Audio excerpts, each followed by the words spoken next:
So, John Wick Chapter 4, I could not be more excited. This is one of my all time favorite franchises.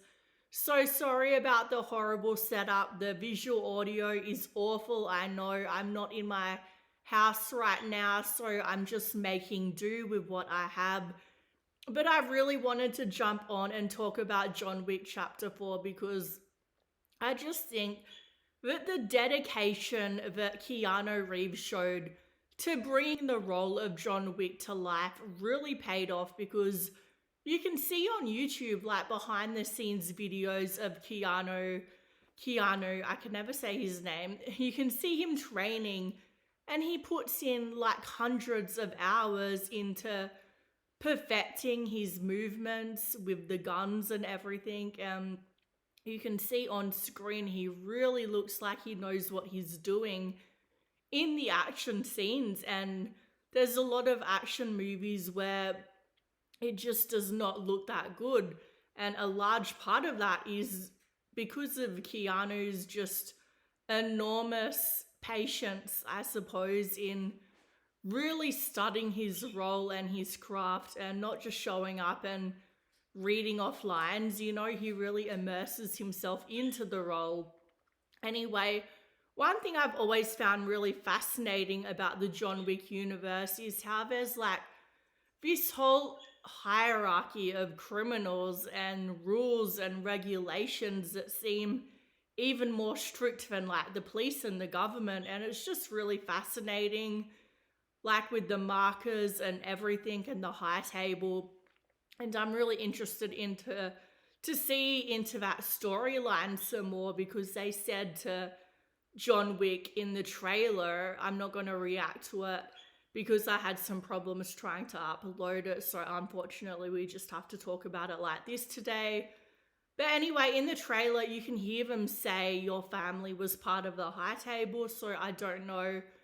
John Wick was raised in an orphanage. So does that mean his actual biological family, or are they talking about like his mafia family? I'm not sure.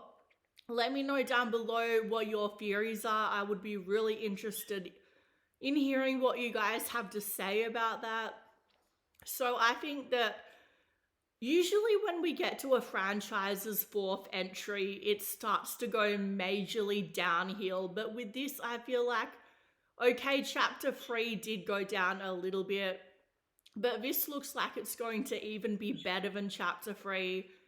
I loved chapter 2. I thought Santino Di Antonio, I think I'm saying his name correctly, was a fantastic villain, and I really wish he would have been in chapter 3 as well. But yeah, obviously number 1 is the best, but I still think considering we're on number 4, it still looks really good. And if you don't already know, sorry about the birds chirping in the background. I can't really do much about that.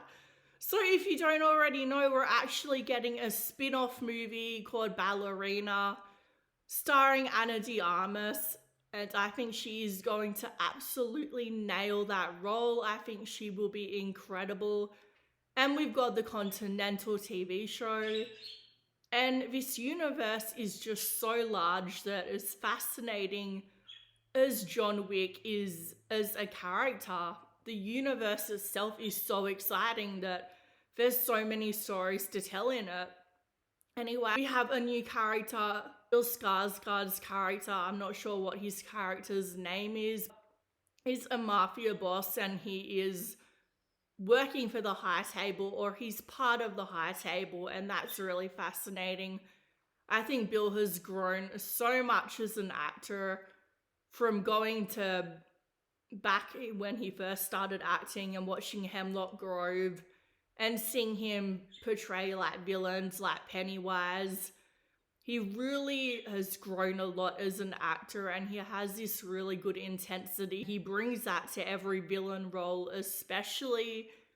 And I think he just really does well with the villain roles, and I think he's going to really fit well into the John Wick universe. And as for whether he could actually beat John Wick, who knows? John is getting old. He's been He's not old yet, but he's getting there. He's been in a lot of fights. So it could be evenly matched. Anyway, we have a good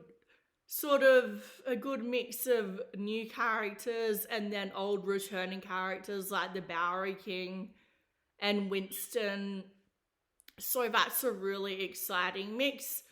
And it just looks so atmospheric. The cinematography, the locations, the set design is one thing I'm really sorry. I don't even know why I'm filming right now. I just really want to talk about this. So the set design is one thing I always thought was really fantastic when it comes to the John Wick universe.